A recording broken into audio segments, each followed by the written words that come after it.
Bonjour à tous et bienvenue à ma vidéo. Aujourd'hui, je vais parler de la Bible.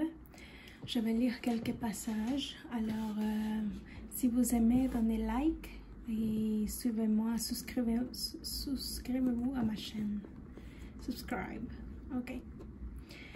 J'ai avec moi cet livre qui s'appelle La Bible en 30 secondes.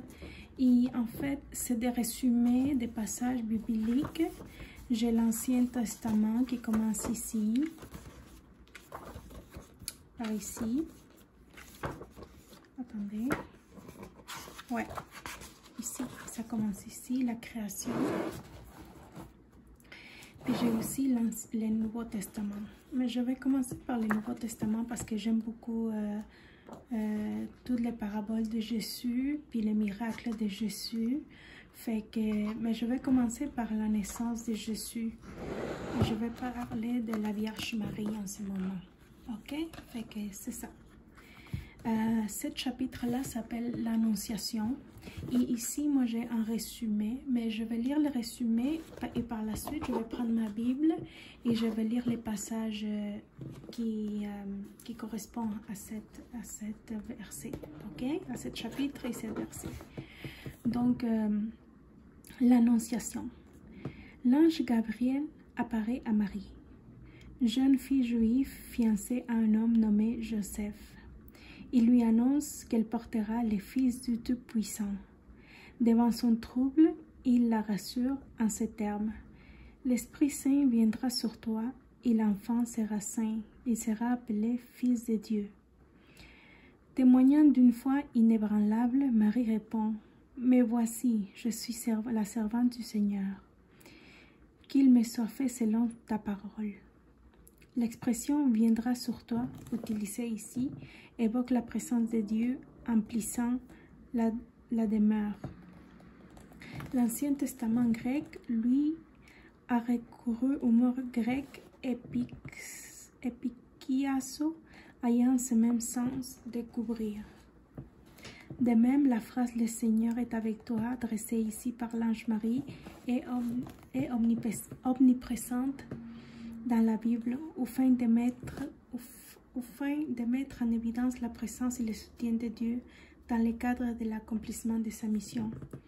Par exemple, auprès de Moïse, Josué et Jérédon. Ainsi, cette histoire souligne que Marie s'apprête également à vivre un moment décisif de l'histoire du salut. Effectivement, son oui à l'ange fait place aux événements sublimés jusqu'au paroxysme de toute la Bible, la crucifixion et la résurrection de Jésus-Christ. Dieu est libre de choisir ses méthodes pour sauver les hommes, mais ici son plan repose sur la foi et l'obéissance de la Vierge Marie, raison pour laquelle elle est nommée Bénie. Ok, ici on m'envoie les chapitres. Les chapitres et les versets, c'est Luc 1 du 26 au 56. Donc je vais aller. Mais avant que je vais aller regarder cette image, comment elle est belle. On voit ici la Vierge Marie, l'ange Gabriel. On peut voir ici d'autres images. C'est très très très beau. Ok, donc je vais aller chercher les chapitres et les versets qui sont ici. Ok, donc on va ouvrir la Bible comme il faut. Ok. Au 6e mois, l'ange Gabriel fut envoyé par Dieu dans une ville de Galilée appelée Nazareth, auprès d'une vierge fiancée à un homme de la maison de David, nommé Joseph. Le nom de la vierge était Marie. L'ange entra chez elle et dit, « Je te salue, toi, à qui grâce a été faite, le Seigneur est avec toi. » Troublée par cette parole, Marie se demandait ce que pouvait signifier une telle salutation. L'ange lui dit, « Ne crains point, Marie, car tu as trouvé grâce devant Dieu. Et voici, tu deviendras enceinte et tu enfanteras un fils, et tu lui donneras le nom de Jésus. Il sera grand, il sera appelé Fils du Très-Haut, et le Seigneur Dieu lui donnera le trône de David, son père. Il régnera sur la maison de Jacob éternellement, et son règne n'aura point de fin. Marie dit à l'ange, « Comment cela se fera-t-il puisque je ne connais point d'homme ?» L'ange lui répondit, « Le Saint-Esprit viendra sur toi et la puissance du Très-Haut te couvrira de son ombre. C'est pourquoi le saint enfant qui naîtra de toi sera appelé Fils de Dieu. Voici Élisabeth, ta parente, a conçu elle aussi un fils en sa vieillesse, et celle qui était appelée stérile est dans son 6e mois.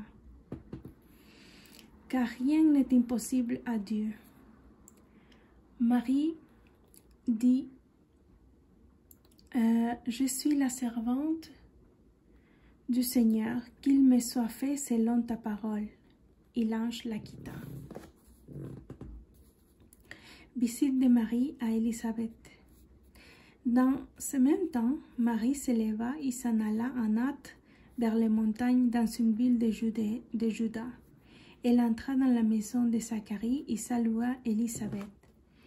Dès qu'Élisabeth entendit la salutation de Marie, son enfant tressaillit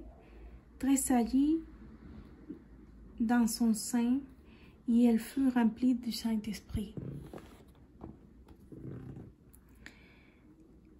Elle s'écria d'une voix forte, « Tu es bénie entre les femmes, et le fruit de ton sein est béni. Comment m'est-il accordé que la mère de mon Seigneur vienne auprès de moi? Car voici, aussitôt que la voix de ta salutation a frappé mon oreille, l'enfant a tressailli d'allégresse dans mon sein. Heureuse celle qui a cru, parce que les choses qui lui ont été dites de la part du Seigneur auront leur accomplissement. » Et Marie dit, « Mon âme exalte le Seigneur, et mon esprit se réjouit en Dieu, mon Sauveur, parce que il a jeté les yeux sur la bassesse de sa servante. Car voici désormais toutes les générations me diront bienheureuse, parce que le Tout-Puissant a fait pour moi de grandes choses. Son nom est saint. Et sa miséricorde s'étend d'âge en âge sur ceux qui croient, sur ceux qui les craignent. Il a déployé la force de son bras. Il a dispersé ceux qui avaient dans le cœur des pensées orgueilleuses. Il a renversé les puissants de leur trône. Il a élevé les humbles. Il a rassasié les bien affamés. Il a renvoyé les riches avides. Il a secouru Israël, son serviteur. Il s'est soutenu de sa miséricorde. Comme il avait dit à nos pères, l'envers d'Abraham et sa prospérité pour toujours. Marie demeura avec Élisabeth environ 3 mois, puis elle retourna chez elle. Ok, c'est ça le passage. Et puis j'aimerais ça vous lire quelque chose qui est dans les livres qui parle par rapport à Marie. Il y a aussi la nativité que je pourrais vous lire, mais je pense que je vais le laisser pour la prochaine vidéo. Je vais lire ça. Ok, regardez cette image en premier. Je voulais que vous voyez cette image.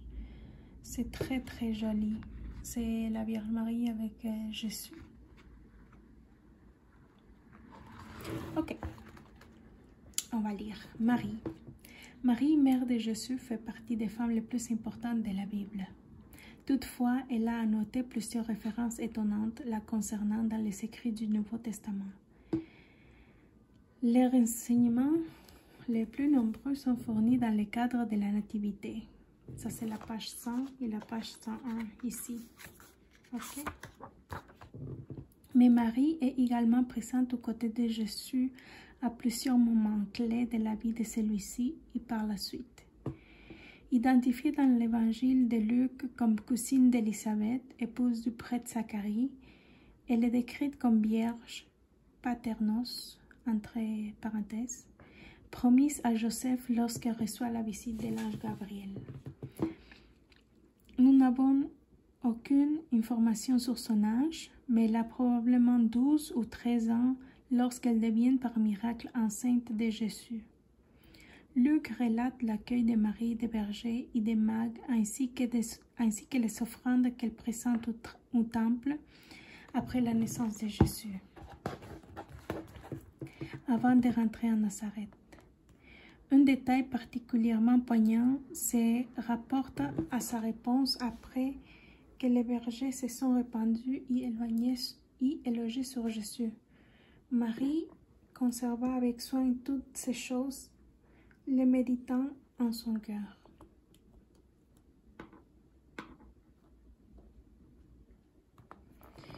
Ici, on continue. Marie est également mise en scène dans un des événements marquant l'enfance de Jésus, retracé dans les évangiles alors qu'elle cherche anxieusement son fils de 12 ans, dont elle et Joseph ont été séparés pendant les fêtes de Pâques à Jérusalem. Ils finissent par les retrouver au temple, conversant avec les prêtres sur des thèmes qui sont loin d'être de son âge. Selon l'évangile de Jean, Marie qui pousse Jésus à accomplir son premier miracle, à savoir la transformation de l'eau au vin aux noces de Canaan. Ouais, ça c'est vrai. Son premier miracle à Jésus, c'est quand elle lui dit si c'est pas maintenant, c'est quand que tu vas que tu vas donner un miracle, que tu vas transformer l'eau en vin. C'est Marie qui demande à Jésus de faire ça dans les noces de Canaan. Je voulais juste ajouter ça là. Ok, bon. Et ça dit, il la place au pied de la croix, là où Jésus demande à un personnage fascinant connu sous l'appellation des disciples bien-aimés de s'occuper d'elle. Enfin, sa présence parmi les 11 apôtres dans la chambre haute du Cénacle après l'ascension de Jésus est citée dans les Actes des apôtres. Il s'agit de la dernière mention explicite de Marie dans la Bible qui ne contient aucun renseignement relatif à sa mort ni à l'enseignement chrétien traditionnel selon lequel elle aurait été élevée au ciel dans son corps. Les apocryphes y écrits ultérieurs abondent de détails supplémentaires afférents à la vie de Marie, comblant les lacunes dans les récits des évangiles et illustrant des points de théologie. Un bon exemple à cet égard concerne la doctrine de l'Immaculée Conception, selon laquelle Marie a été conçue par ses parents, Joachim et Anne, qui ne sont pas nommés dans la Bible, sans la tâche du péché originel.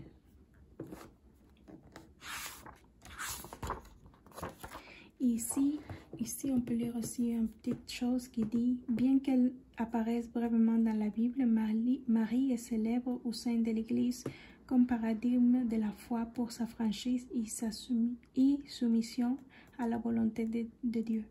Généralement représentée tenant l'enfant de Jésus dans ses bras, image classique de la Madone à l'enfant, ici sous forme de vitrail, ça parle d'ici.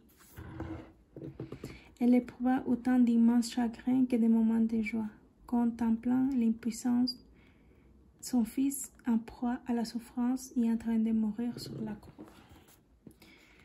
J'aimerais lire aussi la Nativité puisqu'on a encore du temps. Je pensais qu'on n'avait pas du temps, mais on a encore du temps. Donc je vais lire ce passage et puis probablement les chapitres et les versets. Ok? La Nativité. Sur les 4 évangiles seulement, 2 contiennent des histoires relatives à la naissance de Jésus. Le récit de Matthieu souligne qu'un nouveau roi est né, accomplissant ainsi les prophéties de l'Ancien Testament. En revanche, Luc déclare que Jésus est venu pour servir les pauvres. Dans l'évangile de Matthieu, un ange ordonne à Joseph, dans un rêve, de prendre Marie pour épouse, bien qu'elle soit déjà tombée enceinte de façon mystérieuse. L'ange cite des versets du prophète Isaïe, afférentes à la venue de l'Emmanuel, Dieu est avec nous, entre parenthèses, qui à l'origine se référait à Cyrus, au roi de Perse, libérant Israël en mettant un terme à son exil à Babylone. Joseph obéit et donne à l'enfant de Marie le nom de Jésus. Plus tard, les mages originaires de l'Orient suivent une étoile ils viennent rendre hommage à l'enfant, symbolisant le fait qu'il deviendra roi non seulement d'Israël, mais régnera également sur toutes les nations. Luc nous fournit davantage de renseignements sur la véritable histoire de la naissance de Jésus. Lorsque César Auguste donne un recensement dans tout l'Empire, Marie, dont la grossesse est très avancée, se met en route avec Joseph pour se rendre à Bethléem, lieu de naissance de son mari. Là, ne pouvant trouver de place dans les auberges bondées, elle donne naissance à Jésus dans une étable. Les anges apparaissent aux bergers dans les champs et leur annoncent la naissance d'un sauveur. Voici que je vous annonce une grande joie qui sera celle de tout le peuple. Luc 2, 10. À la suite de quoi ces derniers viennent en hâte adorer le nouveau-né, puis rentrent chez eux en glorifiant et en louant Dieu. Donc, celui-là, c'est le chapitre et verset Matthieu 1, 2, 23 et aussi Luc 1, 2 au 38. Donc, on a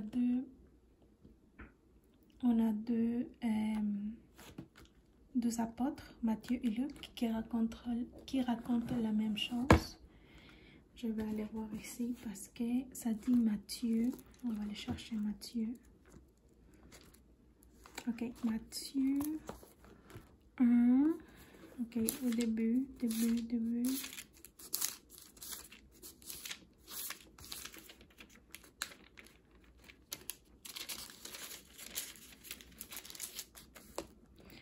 Matthieu 1. Et puis le chapitre.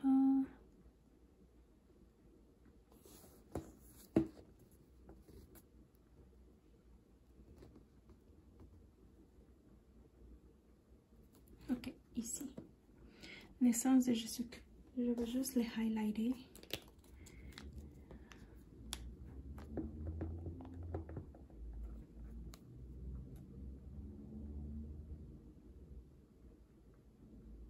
Attendez, je vais juste lire un instant. Ça dit au 23.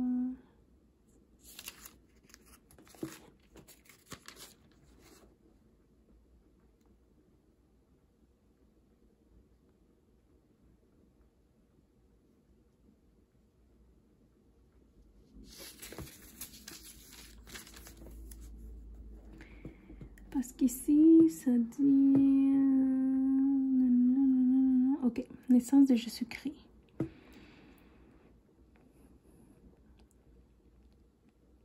Voici de quelle manière arriva la naissance de Jésus-Christ. Marie, sa mère, ayant été fiancée à Joseph, se trouva enceinte par la vertu du Saint-Esprit, avant qu'ils eurent habité ensemble. Joseph, son époux... Okay, je vais juste highlighter tout ça.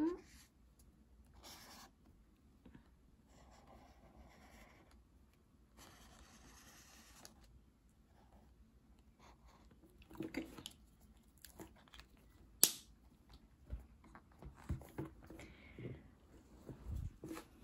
J'espère que vous voyez bien. Ok. Voici la manière à laquelle... Ok. Voici de quelle manière arriva la naissance de Jésus-Christ.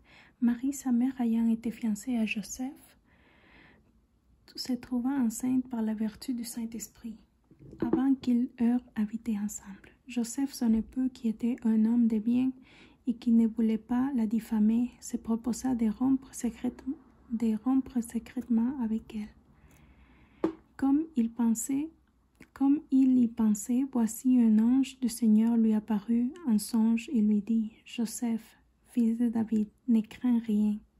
Non, ne crains pas de prendre avec toi Marie, ta femme, car l'enfant qu'elle a conçu vient du Saint-Esprit. Elle enfantera un fils, et tu lui donneras le nom de Jésus.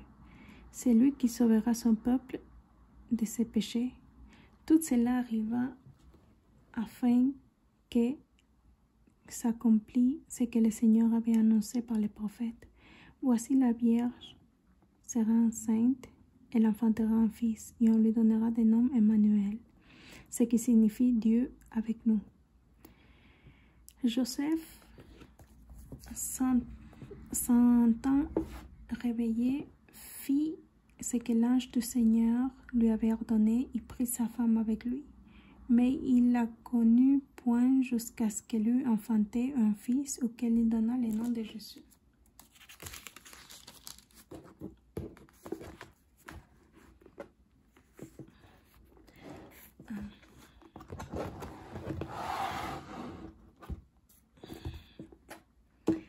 Jésus étant né à Belén, en Judée, au temps du roi Hérode, voici les mages d'Orient arrivent à Jérusalem. Ils disent, où est le roi des Juifs qui vient de naître?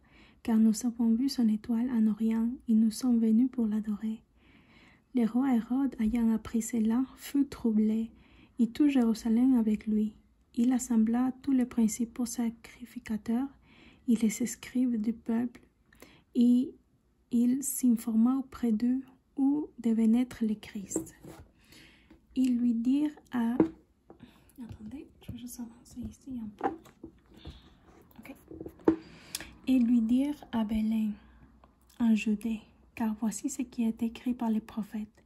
Et toi, Belén, terre de Juda, tu n'es certes pas le moindre entre les principales villes de Juda, car de toi sortira le chef qui paîtra Israël son peuple, mon peuple. Alors Hérode fit appeler... Attendez, ça c'est jusqu'à la 23, ok. Alors Hérode fit appeler en secret les mages et s'inquiéta soigneusement auprès d'eux depuis combien de temps l'étoile brillait. Puis il les envoya à Belén en disant, allez et prenez des informations exactes sur le petit enfant. Quand vous le retrouvez, faites-le-moi savoir afin que j'aille aussi moi-même l'adorer. Après avoir entendu le roi, ils partirent. Et voici l'étoile qu'ils avaient vue en Orient marchait devant eux jusqu'à ce qu'étant arrivé au-dessus du lieu où était le petit enfant, elle s'arrêta. Quand ils aperçurent l'étoile, ils furent saisis d'une très grande joie. Ils entrèrent dans la maison, virent le petit enfant avec Marie, sa mère, se prospéraient et l'adoraient. Ils s'ouvrirent ensuite leur trésor et lui offriraient en présent de l'or, de l'essence et de la myrrhe. Puis, divinement avertis en songe de ne pas retourner vers Hérode, ils regagnent leur pays par l'autre chemin.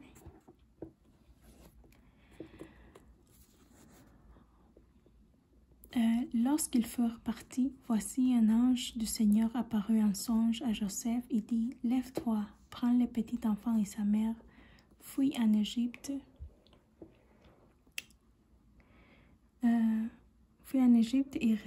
Et reste-y jusqu'à ce que je te parle, car Hérode cherchera le petit enfant pour le faire périr. » Joseph se leva, prit de nuit le petit enfant et sa mère et se retira en Égypte. Il y resta jusqu'à la mort d'Hérode, afin que s'accomplisse ce que le Seigneur avait annoncé par les prophètes. J'ai appelé mon fils hors d'Égypte. Alors Hérode, voyant qu'il avait été joué par les mages, s'est mis dans une grande colère et il envoya tuer tous les enfants de 2 ans et au-dessus qui étaient à Belén et dans tout son territoire selon la date dont ils étaient soigneusement inquiets auprès des mages. Alors s'accomplit ce qui avait été annoncé par Jérémie, le prophète. On a entendu des cris à Rama, des pleurs, des grandes lamentations. Rachel pleure ses enfants, elle n'a pas voulu être consolée parce qu'ils ne sont plus. Bon, c'est tout ce chapitre jusqu'à ici, dont je voulais vous lire. Pour les prochains épisodes, j'aimerais beaucoup lire. Attendez, je vais mettre ça ici. Pour les prochains chapitres, j'aimerais vraiment vous lire les baptêmes de Jésus dans Jourdain, dans la rivière de Jordanie. Et puis aussi le sermon de la montagne. Puis les chapitres que j'aime le plus, c'est les paraboles de Jésus, c'est mes préférés. Alors, je vais pouvoir lire les bons samaritains, les fils prodiges, les noces de Cana, les multiplications des pains et des poissons, la guérison des malades, ça c'est dans les miracles, ça vient dans les miracles, la résurrection de Lazare, ça c'est le miracle, la transfiguration, et voilà. Donc, je laisse tout ça pour les autres chapitres, pour les autres vidéos. J'espère que vous avez aimé. Si vous avez aimé, donnez un like. Ici, je vous laisse avec l'image de la Sainte Bible et la Bible en 30 secondes, les livres que j'ai achetés pour pouvoir trouver les passages plus facilement de la Bible. Ok, merci, à une prochaine vidéo. Au revoir.